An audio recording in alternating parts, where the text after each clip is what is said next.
Hello and welcome. You're watching a special episode with me, Shavan Sen. Ladies and gentlemen, it's almost a year into the war that began in Gaza.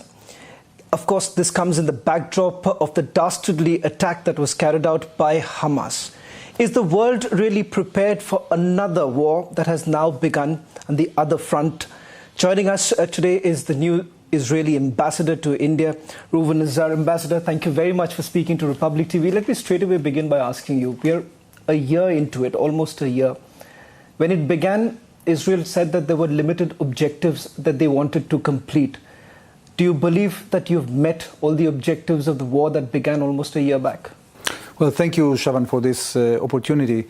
We have achieved some of the objectives. We are not yet achieved all the objectives. I want to remind you that following this atrocious attack by Hamas, our cabinet said very clearly that we want to degrade completely the military capabilities of Hamas. We want to bring back our hostages, and we want to make sure that Hamas won't be able to launch such an attack again in the future. So we have been able to degrade substantially the capabilities of Hamas because we have destroyed multiple factories and stockpiles of missiles. These missiles are no longer a threat towards Israel. We've been able to dismantle regiments and battalions of Hamas terrorists. We have neutralized hundreds of kilometers of tunnels, and we brought back about 150 out of the 250 hostages that were taken by Hamas.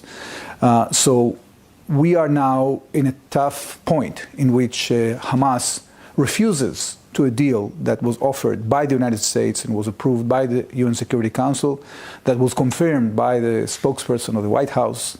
And they are refusing because they want to have the cake and eat it too. They want to keep the hostages. They want to remain in power in the Gaza Strip and be able to attack Israel. Again, we won't allow that. So we have to be persistent on our goals. Now, regarding the north, as you probably know, there was an unprovoked attack against Israel from Hezbollah on the 8th of October.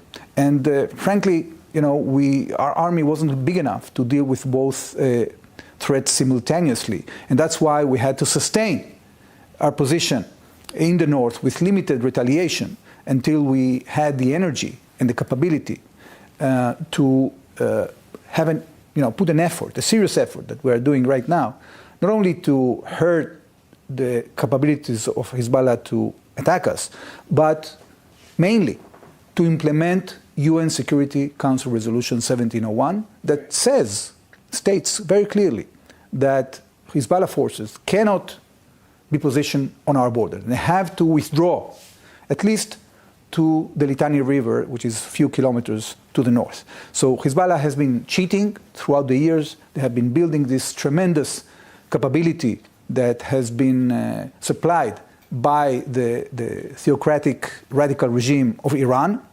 And we are making it very clear that we want to bring our citizens back home to the north. We have evacuated about 70,000 people. They deserve to go back to their homes, and we are not going to allow them to go back unless Hezbollah is out of the border. Ambassador, does Israel essentially believe that they have been able to neutralize Hamas, perhaps in a way that they would not be in a position to carry out any attacks, similar to what we saw on 7th of October? Well, right now, this is indeed the situation. But, Shavan, what we have to make sure is that Hamas cannot regroup and rearm again. And that's why we have to maintain our presence in the Philadelphia corridor. That's the border between Gaza and the Sinai. So contraband of weapons cannot renew. We have to make sure that Hamas won't be able to rebuild all these weapons factories and get all these supplies that they used to get in the past. So, yes, we have done, I think, a very good job, but this is not the end of the story. We have to have our hostages back home. There's been a great deal of criticism that Israel has also faced, particularly from your Western allies. Prime Minister here has also spoken about the fact that a resolution is only possible through dialogue and not on the battlefield. Ambassador, how do you really look at the end game vis-a-vis Gaza? Well, you know, Shavan, throughout the last few decades, we have not only initiated dialogue, we have presented multiple peace proposals to our Palestinian neighbors. Not only that, we have completely withdrawn from the Gaza Strip in 2005. And these radical Islamists took over the Gaza Strip in 2007. They threw out, they massacred their own people, the Fatah leaders and the Palestinian Authority people. They deported them from the Gaza Strip. And they have been attacking us since then. And we've been trying through multiple efforts to create a situation. And we thought that we will succeed in creating a situation in which Gaza decides to stay concentrated on their stability and prosperity. But unfortunately, what Hamas did is they hijacked the entire population, the entire international assistance, only to direct an attack against Israel because they want to destroy the state of Israel. And that is very important to understand. Right. So you can have dialogue with people that want to talk to you, but people that want only to destroy you, you have to destroy them. Because this is the only way in which you will be able to generate a leadership that is more pragmatic, that is more sensible, that is more realistic, and that can actually engage in a serious effort to make peace with the state of Israel. But Ambassador, if I am to ask you, with regards to the vision that Israel has in terms of bringing peace in the region, what would that be? Because I believe militarily you all have tackled the situation. Politically, how do you take this forward? Because somewhere down the line, you too would want some sort of a solution, resolution to this entire problem. The fight, the war cannot go on.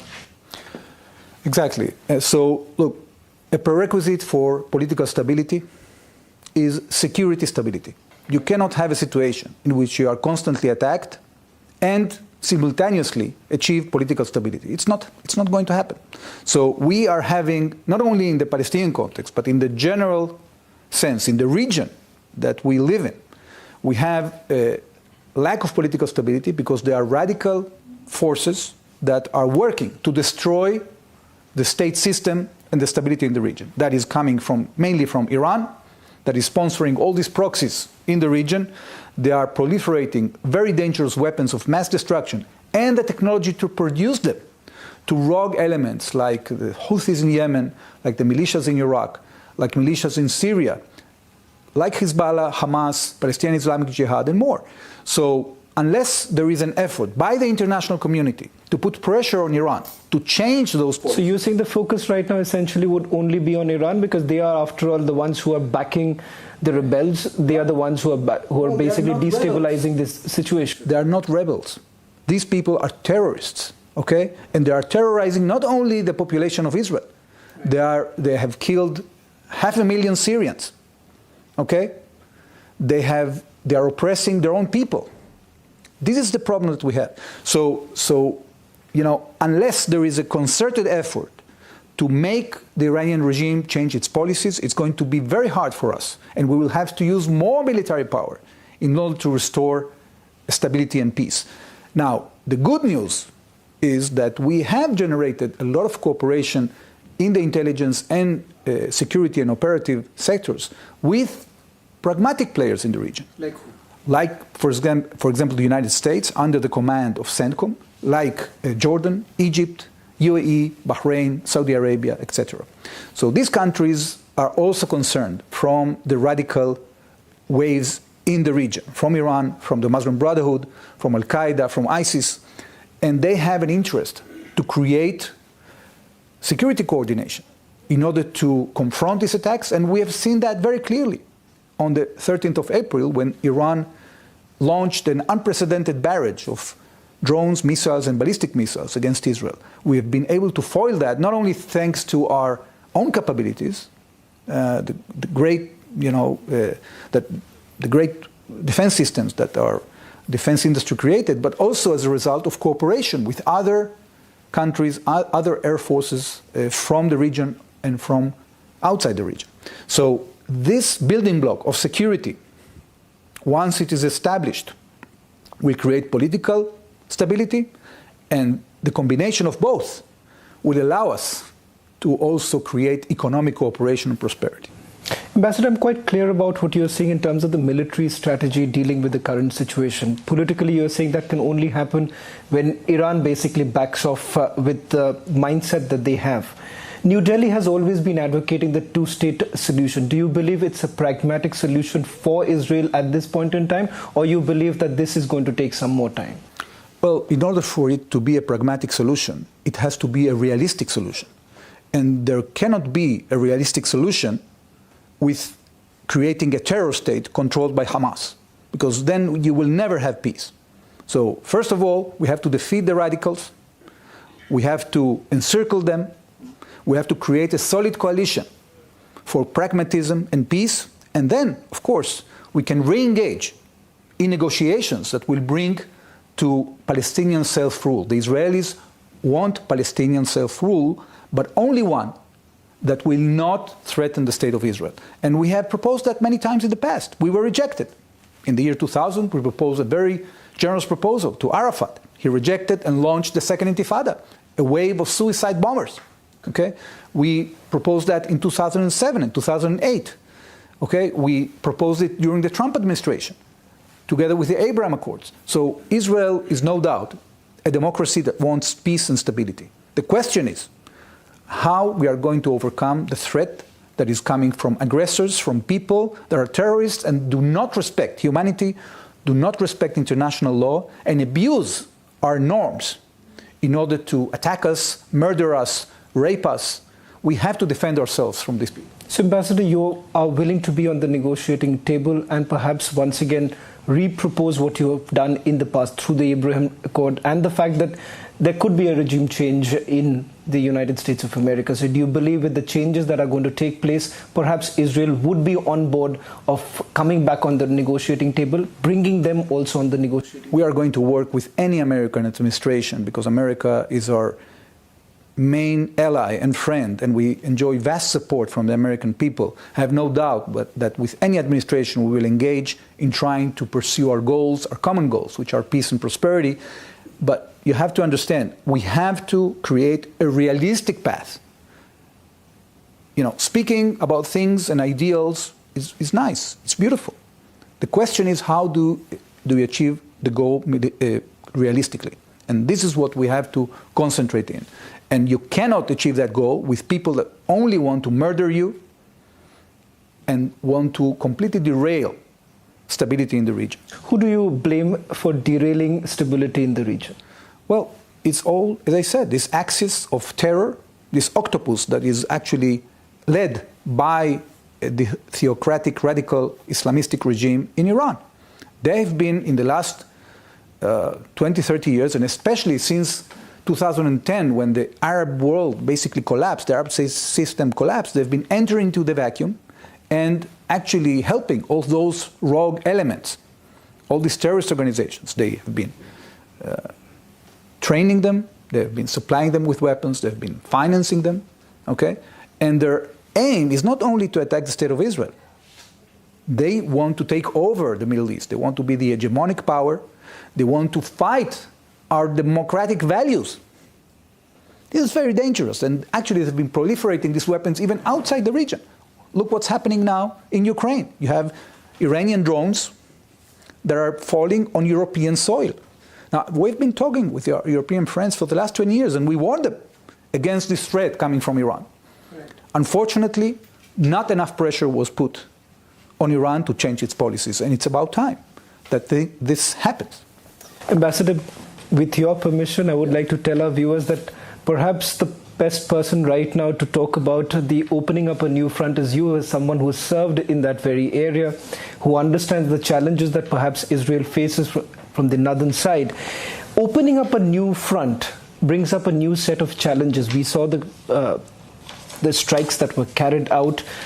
There too, you faced another set of criticism by saying that civilians have died. Over 500 people have been killed in the strikes that have been carried out. Israel says that we follow the rules of war. In terms of the fact that Hezbollah is not the Hamas, the fact that for the last 18 years Hezbollah has been planning this, and the fact that in their charter, the only single point agenda is destruction of Israel. How do you really think that you will be able to meet any of your objectives of perhaps being crippling the entire military infrastructure of Hezbollah? Well, we've been preparing for this threat because, Shavan, we take the statements of our enemies very seriously. And therefore, we've been meticulously gathering intelligence regarding all these houses, civilian homes, in which Hezbollah has been hiding and concealing illegally and immorally their missiles. And we targeted in the last 48 hours more than 1,700 military targets in those villages. But before we did that, we sent warnings to the population, including to those who agreed or didn't agree to host these missiles in their homes. Please leave as soon as possible. Right. From the Prime Minister himself to all the bodies of the army, we sent messages, telephone calls, flyers. We burst into their radio systems only to warn them to go out of harm's way, because the last thing we want to do is to cause death of uninvolved civilians. And thanks to our effort, the number of civilians, tragic as they are, is relatively low, not only to the number of targets that we have targeted, but to the threat that those missiles would have put on Israeli civilians. Because remember, Hamas is committing a double war crime. They are both concealing their missiles in civilian infrastructure, and they are also firing indiscriminately at our citizens in Israel. So we have capabilities. We have shown that in the last few weeks. But how is it different? 2006, it ended up in a stalemate. In the 80s, we have tried this. It is not an easy target for you. So how is 2024 any different than 2006? Well, that's a great question. First of all, in 2006, if you remember correctly, we did a limited military operation, but it ended with the UN Security Council Resolution 1701. Now, the challenge has been to implement that resolution. It's a violation from their side. Right. So they've been infiltrating southern Lebanon and doing all these war crimes, creating a force that would be ready to invade the state of Israel. We just made a strike a few days back, and we wiped off the entire commanding elite of the Radwan forces. That's a force of 15,000 warriors that were ready to invade the state of Israel. So you've eliminated them? We eliminated their elite force, okay? So we have the capabilities to defend ourselves. We are very confident that we can achieve our goals, and we want an outcome that will ensure that UN Security Council Resolution 1701 can be implemented. We are not interfering in the politics of Lebanon. Okay. We just want peace on our border. We deserve that. We are entitled to defend ourselves according to international law, and this is exactly what we are doing. If you had to list out exactly 3 objectives of opening up the northern front, what would that be? One, as I understand, the elimination of the military leadership. What are the other 2? Because in the past we have seen your tanks had rolled in. Are you also once again thinking of a ground invasion? Well, we don't want to actually have any more military operations. We would agree to stop the war right now. You know, we've been trying for the last 11 months since they will not stop fighting. Started fire. We've been trying. They would not with stop. Our American friends to create a situation in which we have a diplomatic outcome. Unfortunately, that didn't happen, and we couldn't allow 70,000 of our people to go back to their homes. So we are very clear. We are going to escalate until we reach an agreement to implement Security Council Resolution 1701. And what that might include is up to our cabinet and our defense forces to plan and decide. Your defense minister, when he made a statement yesterday, he was elated about the fact that this is perhaps a master stroke, many would say. Do you believe that it is still going to see some resistance, some more challenges, because Hezbollah is not going to stop? let's be very clear that that is exactly why they are in the first place. So what do you really do about it? Would the military infrastructure being crippled, would that be enough, or there is something more to it? Well, Shaban, we will never surrender to terrorists, okay?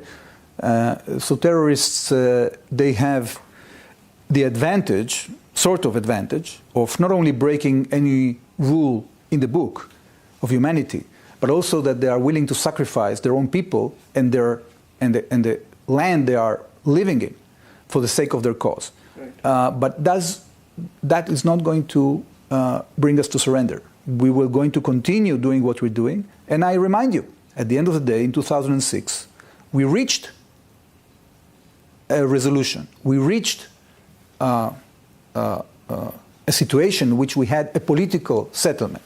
Okay? It wasn't peace. We didn't sign peace with Lebanon. We would like to sign peace with Lebanon. But right now, our aspiration is just to restore stability to the border. And this is not actually something that is either illegitimate or is impossible to achieve. We believe that it is possible to achieve, and we are going to employ military pressure, and we are urging all our friends to put pressure on the Lebanese government, on the Iranians, and indirectly on Hezbollah itself to stop this aggression. How big is this a threat? Some reports suggest the missile stockpile that they have over the last few years is difficult to even describe. Ambassador, I want you to just help our viewers understand why this is emerging to be yet another big threat, not only for Israel, for the entire region. Well, you know, what we saw in the past is that you would have either conventional wars between armies of states when there is conflict, or that you have terrorists that are attacking countries. Okay? What we have now in the Middle East is terrorist organizations that actually possess technologies and capabilities that actually supersede the capabilities of conventional armies. And this is why it's so challenging. You have, for example, accurate missiles that are challenging our defense systems. Now, Israel has developed the best anti-missile defense systems in the world that are foiling about 95% of the missiles that are being fired at Israel. But still, when you develop accurate missiles, you can create a situation in which these systems are challenged and sometimes fail, because accurate missiles can, when are fired simultaneously, can cause a lot of damage. So Israel has been trying, since the beginning of this initiative in the last week, to degrade the stockpiles of Hezbollah missiles. And we have hit, according to estimations, thousands or even tens of thousands of missiles. Now, the stockpile of Hezbollah before the war is estimated between 150 and 200,000 missiles. So they still have capability. This is an ongoing effort. We'll have to continue inflicting damage. We'll have to continue to put pressure until they agree to restore stability according UN Security Council resolutions. Ambassador, one final question that I want to take from you is with regards to India's role in this. You've already seen the kind of statements that the Prime Minister has made, India's action in the United Nations in terms of the abstention from the resolution that was being passed. Do you believe that India can play a much more bigger role in trying to diffuse the situation, or perhaps act as a peacemaker? Is that what Israel wants, or would you just simply say that let India decide what they want to? Well, first of all, we are grateful for the position of the Indian government and their support, their condemnation of the atrocious attack on the 7th of October, and their support for our right of self-defense. We also appreciate the positive role of India in the international arena in general, and specifically in the last week, the fact that they didn't support this outrageous resolution that you have in the UN, an organization that is completely rigged by countries that are, interested in their own interests, but not in peace and stability. And they are willing to support all kinds of distorted resolutions that delegitimize the state of Israel. So the fact that India has refrained from supporting such a resolution is very important to us, and we are grateful for that. Now, according to, we are going to have to see what India is interested in doing. At the end of the day, we have a very good dialogue between our governments, between our prime ministers. They speak from time to time. And if there is an initiative to have any kind of involvement, it is going to be discussed in close quarters. Well, thank you very much, Ambassador, for speaking to Republic TV. This, after all, is your first interview with us. We wish you all the very best as you start a stint here in India. And thank you very much for being extremely candid on various issues. That was the Ambassador speaking largely about the objectives that have been met so far and why exactly there is a need for opening up yet another front and what is it that Israel aims to do.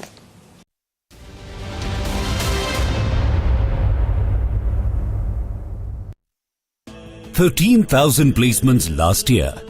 At Amity, we are committed to nurturing passionate, hardworking and proactive professionals.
NC showdown over Rahul's campaign.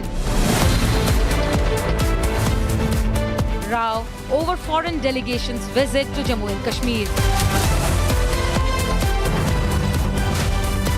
Why is NC and Congress nervous about diplomatic visit? Debating tonight at 8 p.m. Video master, ಎಲ್ಲ video ಮಾಡ. ಅಮ್ಮ ಯಾಕೆ ಪೂರ ಸೇರ್ತ Q